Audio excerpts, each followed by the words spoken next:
Hello and welcome to the second presentation about the catalytic hydrogenation of alkenes. This video is about the catalytic hydrogenation of alkenes with soluble catalysts, the so-called homogeneous hydrogenation.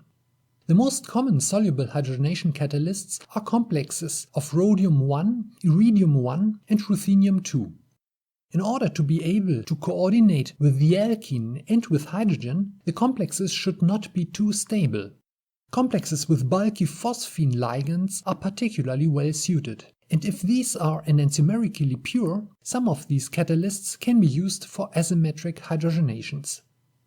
The main advantages of soluble catalysts, if compared to insoluble catalysts, is the higher chemo and regioselectivity. Hydrogenations with most soluble catalysts proceed more slowly and do not reduce or cleave as many different functional groups as metallic palladium or nickel do. With the aid of enantiomerically pure complexes, a large number of alkenes can be hydrogenated enantioselectively, often with incredibly high enantioselectivities. Although it is also possible to perform enantioselective hydrogenations with heterogeneous catalysts by adding chiral amines or other ligands to the reaction mixture, these reactions are less straightforward and do not nearly attain as high enantioselectivities as with soluble catalysts. Soluble catalysts are generally less well suited for the cleavage of carbon heteroatom bonds or the reduction of other functional groups than alkenes or alkynes.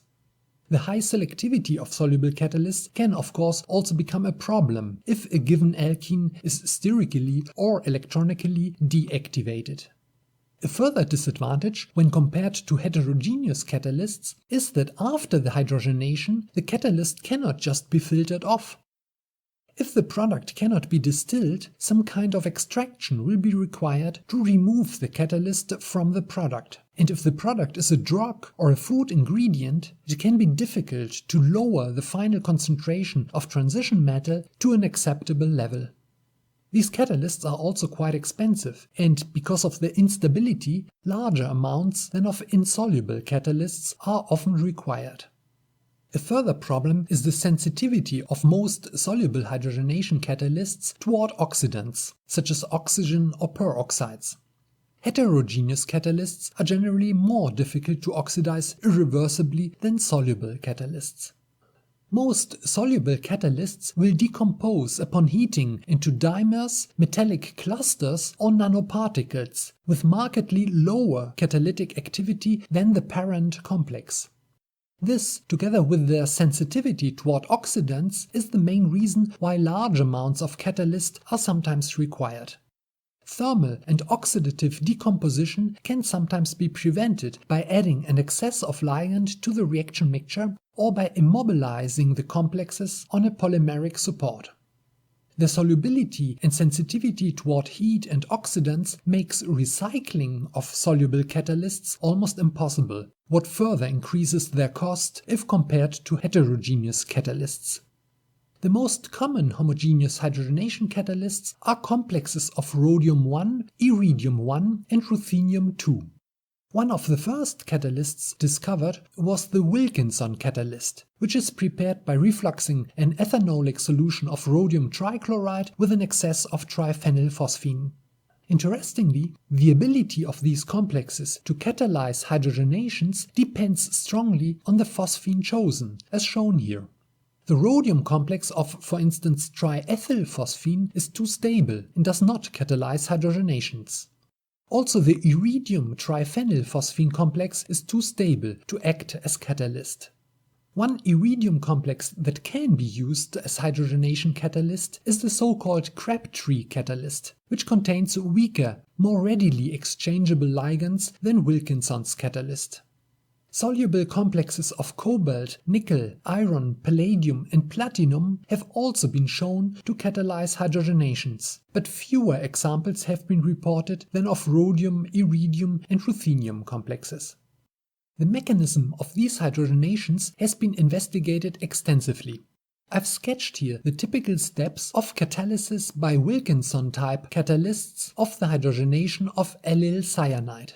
The first step is the thermal dissociation of one phosphine ligand, whereby a highly reactive, coordinatively unsaturated complex is formed. This intermediate can react with hydrogen and the alkene to yield a hexa-coordinated complex. An intramolecular insertion of the alkene into a rhodium-hydrogen bond will yield a rhodium-alkyl complex, which can either release the hydrogenated alkene by reductive elimination or be transformed into an isomerized alkene complex by oxidative insertion. Thus, also soluble catalysts can cause the isomerization of alkenes. Because the trivalent, coordinatively unsaturated intermediate may also oligomerize into clusters, not all complexes of rhodium-1 will be catalytically active. If the complex is too stable, no thermal dissociation of the ligands will occur, and if the complex is too unstable, it will rapidly decompose into clusters and nanoparticles, and eventually become completely unreactive. Thus, the right balance of stability and lability is required for catalytic activity. As with heterogeneous catalysts, steric accessibility of the alkene has a strong impact on the relative rate of catalytic hydrogenations. Electronic effects are less severe than steric effects, as shown in the second row of examples, and can be difficult to predict.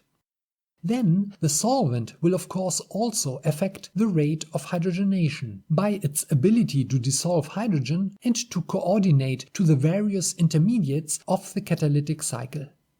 Like heterogeneous catalysts, also soluble catalysts can be completely deactivated by certain compounds, usually soft Lewis bases. The most common catalyst poisons are sulfur-containing compounds, nucleophilic amines, phosphines, phosphites, isonitriles, and even some nitriles. Compounds containing two coordinating sites, such as amino alcohols, diamines, and other chelating ligands, can also be powerful catalyst poisons. Also, carbon monoxide tends to form strong bonds with soluble hydrogenation catalysts, and therefore any compound able to release carbon monoxide, for instance aromatic aldehydes, can also become a catalyst poison. Problematic are also inorganic cyanides and thiocyanates, salts of lead and mercury, and occasionally halide salts or triflates. Finally, acids and bases can have a strong impact on the overall rate of hydrogenation and can cause the irreversible decomposition of homogeneous catalysts. Although homogeneous catalysts are more selective than metallic palladium or nickel, some other functional groups may also be hydrogenated by soluble catalysts. These include alkynes, epoxides, imines, oximes, cyclopropanes, and ketones and aldehydes. The latter are actually easier to reduce with ruthenium or rhodium complexes than with palladium. Aldehydes, though, are sometimes decarbonylated, but this usually requires a high reaction temperature. Peroxides and other strong oxidants are not compatible with most soluble catalysts, because during the catalytic cycle uncoordinated phosphines will be present which are irreversibly oxidized by peroxides. More stable toward homogeneous hydrogenation are organic halides, benzylic carbon heteroatom bonds, nitrogroups, and carboxylic anhydrides. So let's have a look at some specific examples. I've chosen starting materials with some inherent selectivity issue. Most vinyl halides cannot be hydrogenated without carbon-halogen bond cleavage. A few notable examples, though, have been reported. Here, a vinyl fluoride could be hydrogenated with high diastereoselectivity with the aid of only 0.1% of a bulky rhodium complex. This here is an optimized procedure for the enantioselective hydrogenation of alpha-bromoacrylic acid. Best results were obtained by hydrogenating the triethylammonium salt of the acid in a mixture of methanol and dichloromethane with a ruthenium binap complex. The regioselectivity of diene hydrogenation can be difficult to predict correctly. In this example, a dienone could be monohydrogenated in two different ways just by a slight variation of the catalyst. Thus, during process optimization, it can be worthwhile to test a number of different catalysts and solvents, because small changes can have a large impact on the outcome.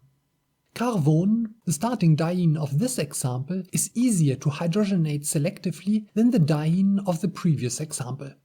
In general, enones and other electron-deficient alkenes can often be reduced by metals such as zinc or magnesium, borohydrides, or by dithionite, as in the second equation on this slide. With the Wilkinson catalyst, though, a clean hydrogenation of the less substituted, sterically more accessible double bond could be achieved. Also in this example, the more accessible, less substituted double bond was hydrogenated first. No cleavage of the allylic CO bond occurred. Like styrenes, 1,3-dienes are often more reactive and easier to hydrogenate than unconjugated alkenes. In this example, however, no hydrogenation of the conjugated diene, but only of the sterically more accessible isopropenyl group occurred. The acetal and benzylic ether remained intact. This is an enantioselective hydrogenation of an allylic alcohol with ruthenium binap. In this case, it was probably coordination of the metal to the hydroxyl group what governed the selectivity of the reaction. The epoxide remained unchanged. With some soluble catalysts, electron-deficient alkenes are hydrogenated faster than electron-rich olefins. In this example, the alpha-beta unsaturated nitrile underwent hydrogenation faster than the isopropenyl group. Moreover, a high enantioselectivity could be achieved. An excess of tertiary amine was required as additive, and the hydrogenation was conducted at 0 degrees Celsius. Enenes, like conjugated dienes, are also highly reactive and tend to undergo 1,4 hydrogenation. Thanks to the bulky triisopropylsilyl group, however, a clean hydrogenation of the alkene was achieved here. Alkenes with an electron donating and an electron withdrawing group at each carbon atom are particularly unreactive and difficult to hydrogenate. In this example, the reaction was run at 80 degrees Celsius with the rhodium diphosphine complex as catalyst and with moderate enantioselectivity only. Thiophenes tend to poison heterogeneous catalysts, and nitroarenes and aryl iodides usually also react with hydrogen in the presence of catalysts. Despite these potential problems, the starting alkene of this example could be hydrogenated in good yield with 4% of Wilkinson's catalyst. Nitroalkenes are more resistant to catalytic hydrogenation than nitroarenes, but may still be reduced to oximes or amines. In this example, the authors succeeded in hydrogenating a nitroethylene enantioselectively. The catalyst was an iridium complex, and the reaction required 4 days at 70 degrees Celsius. This is an example of highly enantioselective hydrogenation of an enamide. Despite the thioether, 1% of rhodium catalyst was enough to achieve complete conversion in 24 hours at room temperature. No cleavage of the carbon-iodine bond occurred. Allylic or benzylic epoxides are particularly sensitive toward catalytic hydrogenation and are often converted into secondary alcohols or alkanes. Here, with the aid of an iridium catalyst, the vinyl group could be hydrogenated with only marginal CO bond cleavage. So, what kind of side reactions are to be expected? I've already listed some functional groups that may also be hydrogenated. At high temperature, aldehydes and acyl halides may undergo decarbonylation, and if a given starting material decarbonylates particularly readily, as for instance alpha-keto carboxylic acid derivatives, the released carbon monoxide can poison the catalyst. Not only carboxylic acids with an electron withdrawing substituent at the alpha position do decarboxylate readily. Also cinnamic acids or acids with a good leaving group at the beta position sometimes decarboxylate under surprisingly mild conditions. Some soluble hydrogenation catalysts can promote such decarboxylations, as in this example. When a ruthenium binap complex was used as catalyst, a large fraction of the cinnamic acid was decarboxylated. A slight modification of the ligand, however, completely suppressed this side reaction. Allylic alcohols are readily isomerized into aldehydes or ketones, both by heterogeneous and homogeneous catalysts. Also simple primary or secondary alcohols may be dehydrogenated by these catalysts. Again, modification of the ligands or the solvent may sometimes help to identify conditions under which alcohols remain unchanged, as in the example shown here. On this and the next slide there are some further examples. You can also find this reference list in the description of this video. The next presentation of this playlist is about the hydrogenation of alkenes without the use of hydrogen. Although reductions with hydrogen are usually the least expensive and most environmentally friendly option, some functional groups are incompatible with any hydrogenation catalyst, so that an alternative must be found. If no hydrogen is available, transfer hydrogenations with heterogeneous or homogeneous catalysts and some hydrogen-releasing reagent can also be a practical option. So, don't miss this video.